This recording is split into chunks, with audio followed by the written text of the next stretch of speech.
आज हम लोग करने वाले हैं प्रोजेक्ट का question number 10। Factorial of a non negative integer is multiplication of all integer smaller than और इक्वल टू दैट नंबर। तो हम लोग को इसमें क्या कहते हैं, प्रोग्राम में फैक्टोरियल ढूंढना है।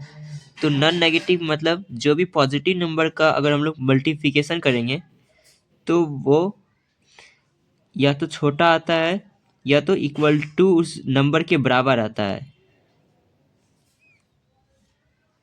तो हम लोग यहाँ पे क्या है, जैसे 5 का फैक्टोरियल क्या होता है, तो 5 1 से लेकर के 5 तक का जितना भी नंबर है अगर हम लोग उसको मल्टीप्लाई कर देंगे 1 2 3 4 5, अगर हम लोग इसको मल्टीप्लाई कर देंगे तो जो हम लोग का वैल्यू निकलेगा वो हम लोग का फैक्टोरियल के बराबर होता है। जैसे यहाँ पे क्या है, 5 factorial equal to 1 multiply 2 3 4 5 equal to 120। मतलब इस 5 से क्या आता है, 1 से स्टार्ट हुआ होगा तो वो सारे नंबर को हम लोग कंसिक्यूटिव जितना भी होगा इसका 1 से लेकर के 5 तक वो सबको हम लोग मल्टीप्लाई कर देंगे और जो वैल्यू आएगा वो उसका फैक्टोरियल के बराबर होगा। अगर हम लोग यहाँ पे 2 फैक्टोरियल लेते हैं तो क्या होगा, 1 मल्टीप्लाई 2 हो जाएगा इक्वल टू 2 इसका फैक्टोरियल हो जाएगा, तो इसके बराबर आया। तो वही लिखा हुआ है इक्वल टू डैट नंबर या तो स्मॉलर देन। अगर 1 का फैक्टोरियल करें तो स्मॉलर देन तो नहीं होगा, जब भी आएगा बड़ा ही आएगा।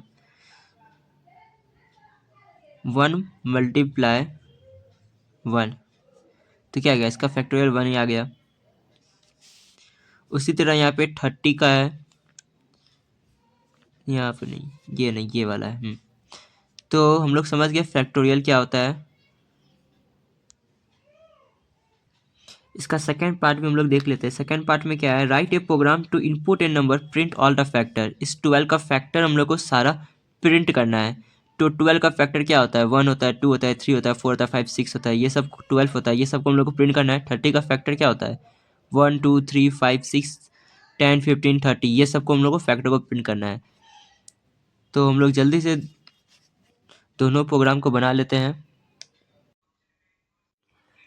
तो मैंने पहले से आधा प्रोग्राम लिख चुका हूँ, लिख के रखा हूँ। तो अब हम लोग को मान लेते हैं n के अंदर यूज़र 5 डाल रहा है तो हम लोग को 5 का फैक्टोरियल निकालना है। तो अब हम लोग को रेंज क्योंकि पता है, हम लोग जानते हैं कि 5 का फैक्टोरियल कैसे निकलता है। 1 से लेकर के 5 के बीच में जो भी नंबर आएगा सिर्फ हम लोग को मल्टीप्लाई करना है। तो हम लोग इसको डायरेक्ट लूप से बना सकते हैं, फॉर लूप के द्वारा। तो फॉर और रेंज पता है हम लोग को कि 1 से चलेगा तो i का वैल्यू हम लोग 1 डाल देते हैं। i equal to 1। इसका रेंज क्या है, जो यूज़र डाला है किस नंबर का वो फैक्टोरियल निकालना चाहता है तब तक चले। जैसे यूज़र 5 चला निकालना चाहता है तो वो किस में स्टोर हो रहा है, n में हो रहा है, तो n में डाल दिए हम लोग। और फिर हम लोग i प्लस प्लस कर देंगे।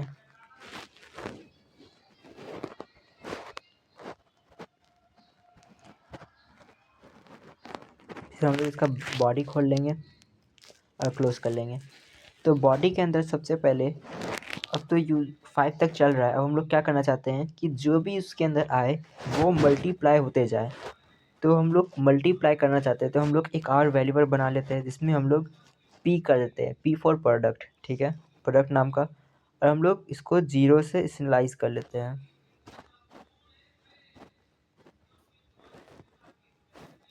0 से कर लिए। अब हम लोग क्या चाहते हैं कि p इक्वल टू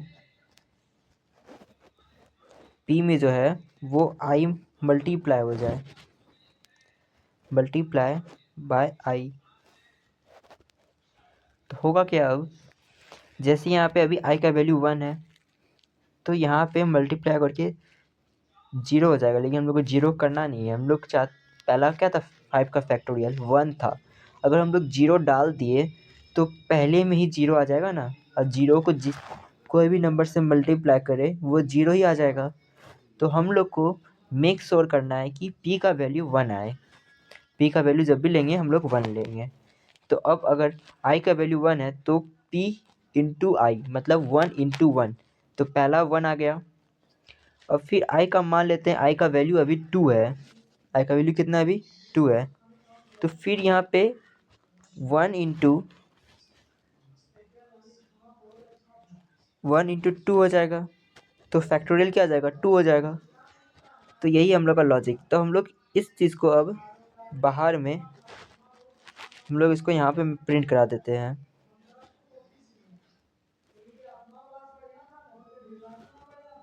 यहाँ पे हम लोग अपना मैसेज प्रिंट कर देते हैं।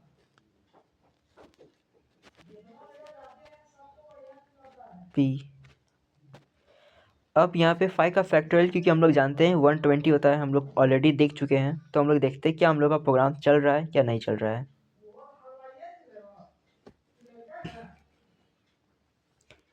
तो हम लोग 5 लेते हैं, 24 आया। देख लेते हैं हम लोग का प्रोग्राम में कहाँ पे दिक्कत है।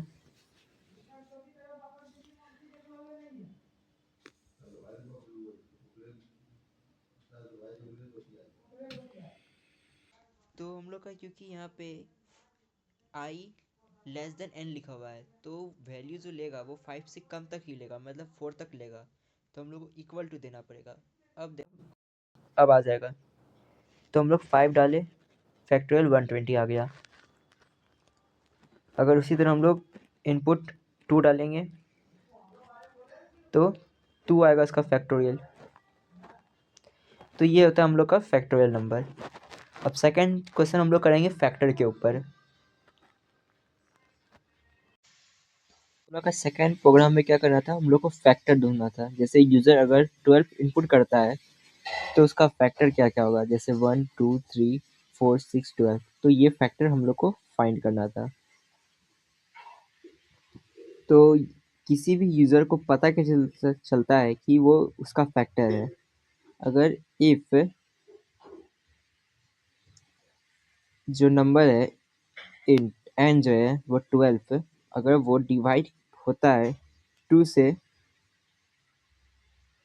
तो वह तब ये फैक्टर होगा। ऑब्वियसली सी बात है, अगर हम लोग 12 को 2 से डिवाइड कर रहे हैं और रिमाइंडर तुम्हारा अगर आप हम लोग का 0 निकल रहा है, अगर रिमाइंडर हम लोग का रिमाइंडर के लिए हम लोग क्या यूज़ करते हैं, मॉडुलस यूज़ करते हैं। अगर 0 निकल रहा है तो वो फैक्टर है। डेट मीन अगर हम लोग इसी तरह 12 को अगर 5 से करेंगे तो क्या हम लोग का रिमाइंडर 0 निकलेगा, नहीं निकलेगा। अगर हम लोग 12 को 6 से डिवाइड करेंगे और उसका रिमाइंडर 0 निकलेगा, हाँ निकलेगा। तो रिमाइंडर निकालने के लिए हम लोग मॉडुलस यूज़ करते हैं। तो हम लोग इसको चेक करते हैं क्या ये सच में काम कर रहा है।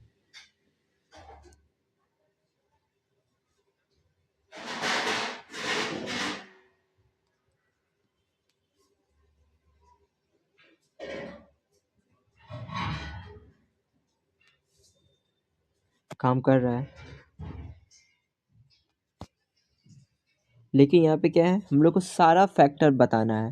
अब सारा फैक्टर के लिए तो हम लोग यहाँ पे और तो यूज़ करेंगे नहीं ना, प्रोग्राम उससे हम लोग का स्लो हो जाएगा। तो हम लोग यहाँ पे इस केस में क्या यूज़ करेंगे, फॉर का यूज़ करेंगे। अब हम लोग को पता है कि अगर यूज़र 12 डाल रहा है तो उसका फैक्टर 1 से लेके 12 के बीच में ही आएगा। सिंपल सा बात है। तो हम लोग को रेंज पता चल गया। तो इंट आई का जो है हम लोग 1 से स्टार्ट करेंगे, 1 से स्टार्ट करेंगे और कहाँ तक जाएगा आई का वैल्यू, आई का वैल्यू n के बराबर तक जाएगा। अगर यूज़र 12 डाल रहा है तो आई का वैल्यू क्या 12 तक जाएगा।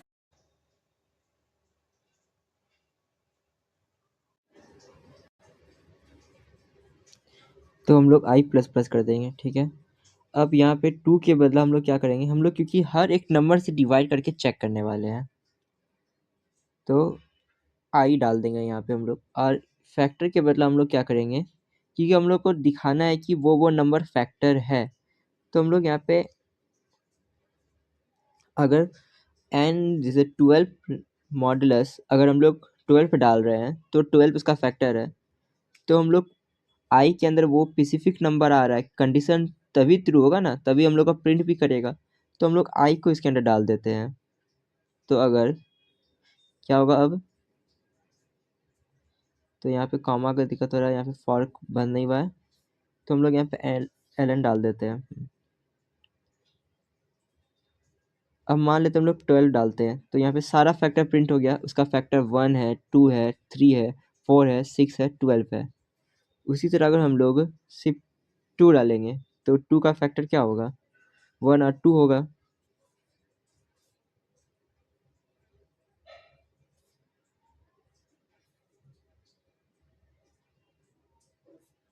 तो यहाँ पे हो क्या रहा है, लॉजिक फिर से मैं समझा देता हूँ।